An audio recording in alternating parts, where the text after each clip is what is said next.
Hello guys, welcome to my YouTube channel. কেমন আছো তোমরা?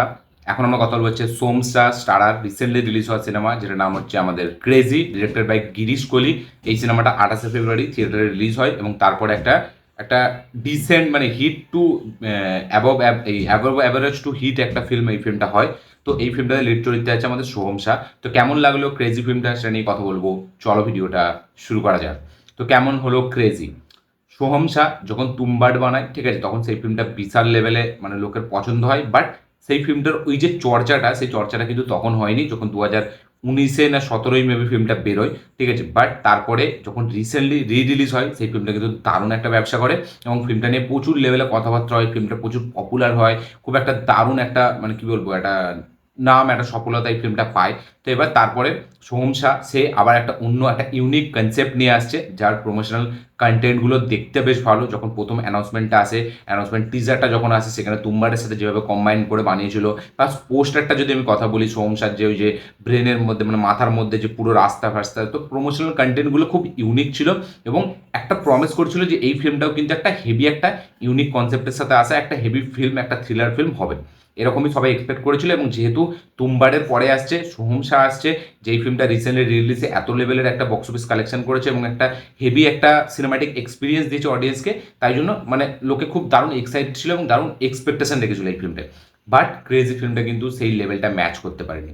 তো আমার কাছে ক্রেজি ফিল্মটা কিরকম লাগলো, এক লাইনে যদি আমি কথা বলি, এই ফিল্মটা কিন্তু সত্যি একটা অ্যাভারেজ ফিল্ম আমি বলবো, ঠিক আছে। খুব একটা হেভি ফিল্ম এটা আমার মনে হয়নি।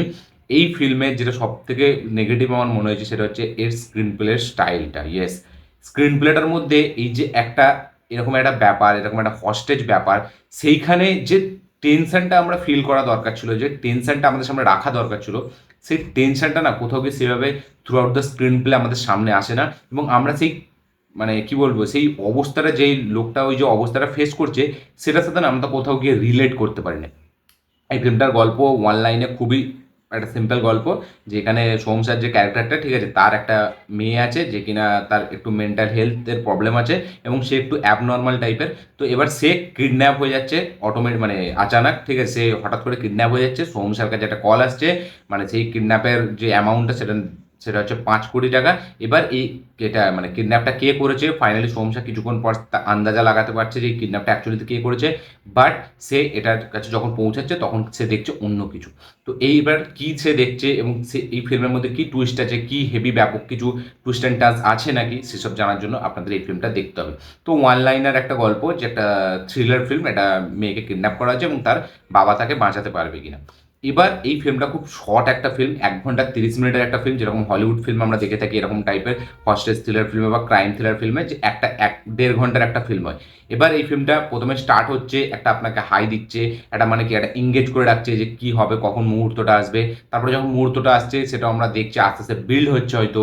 বাট যখন আস্তে আস্তে বিল্ড হতে হতে ফিল্মটা পুরো শেষের পথে, তখন এই ফিল্মটার আমরা মানে মেন অবস্থাটা বুঝতে পারি যে এই ফিল্মটা কোন দিকে যেতে চলেছে। হ্যাঁ, লাস্টে যে ক্লাইম্যাক্সটা যে টুইস্টটা দিয়েছে সেটা অবশ্যই ভালো, সেটা একটা মানে ভালো আমি বলবো বেশ ভালোই। বাট সেটা না কোথাও গিয়ে হাই দিতে পারে না বা সেটা কোথাও গিয়ে হেভি কিছু আপনাকে প্রোভাইড করে না। একটা ইমোশনাল অ্যাঙ্গেলে ফিল্মটা শেষ হয়, ইমোশনাল নোটে ফিল্মটা শেষ হয়। বাট ওই যে টুইস্টটা, ঠিক আছে, সেইটা ঠিক আছে, বাট টুইস্টটা আমার মনে হয় আরও অন্যভাবে চেঞ্জ করা যেত, আরও বেটার হতো, বা এরকম কিছু একটা আলাদা টাইপের একটা কিছু থ্রিল আমাদেরকে দেখাতো, একটা সাসপেন্স করে রাখতো, বা যখন টুইস্টটা আসছে তখন একটা বেশ হেভি একটা কিছু পে অফ আমরা পেতাম, যে ছিটকে দেওয়ার মতো, সেটা হয়তো আমার আরও বেটার মনে হতো।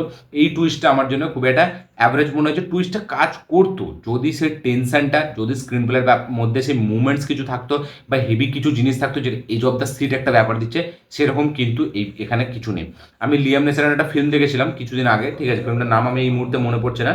তো একটা গাড়ি থাকবে, হলিউডের যে একটা লিয়াম নেশন, তো একটা গাড়ি থাকবে যাতে তার ছেলে এবং মেয়ে দুজনেই থাকবে, তাদেরকে মেবি স্কুলে ড্রপ করতে যাবে। বাট সেই গাড়িটার নিচে একটা বম ফিট করে দেবে, সেই গাড়িটার স্পিড কম হলে বা সেই গাড়িটা থেকে কেউ যদি ওঠে, তাহলে কিন্তু পুরো গাড়িটা ব্লাস্ট হয়ে যাবে।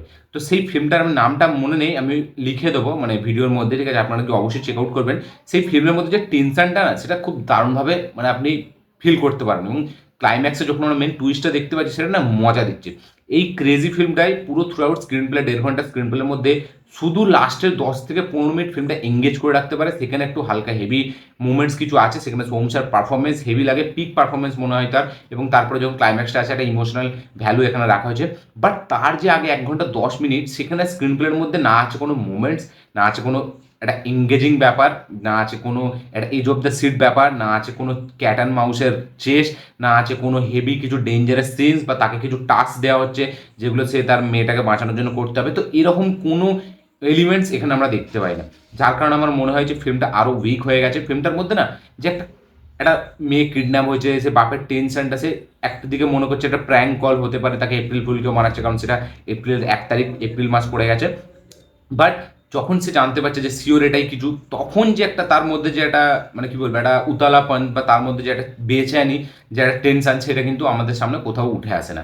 এবং এখানে শুধু একটা গাড়ির মধ্যে যেহেতু পুরো ফিল্মটাকে করা, এবং একটা দিনেরই গল্প, তাই জন্য একটা দিনের গল্প হবে, কিছু ঘন্টার যে গল্পটা সেটার মধ্যে যে চেস যে ব্যাপারটা থাকবে, বা যে একটা হেভি কিছু টেনশন আমাদের সামনে বিল্ড করা হবে, বা কিছু চেস সিকোয়েন্স বা কিছু হেভি টাস্ক যেগুলো আমরা ইম্পসিবল মনে হবে, বাট তার মেয়েকে বাঁচানোর জন্য সে করবে, সেখানে বিশাল লেভেলের রিস্ক, সেখানে বিশাল লেভেলে তার মানে কি বলবো সে ফেল হয়ে যাবে বা টাও চেষ্টা করবে। তো এইরকম যে জিনিসগুলো সেইগুলো কোথাও এই ফিল্মটার মধ্যে খুব স্ট্রেট ফরওয়ার্ড চলে, গল্প করতে করতেই পুরো ফিল্মটা কেটে যায়, স্ক্রিন প্লেটা ওইখানেই শেষ।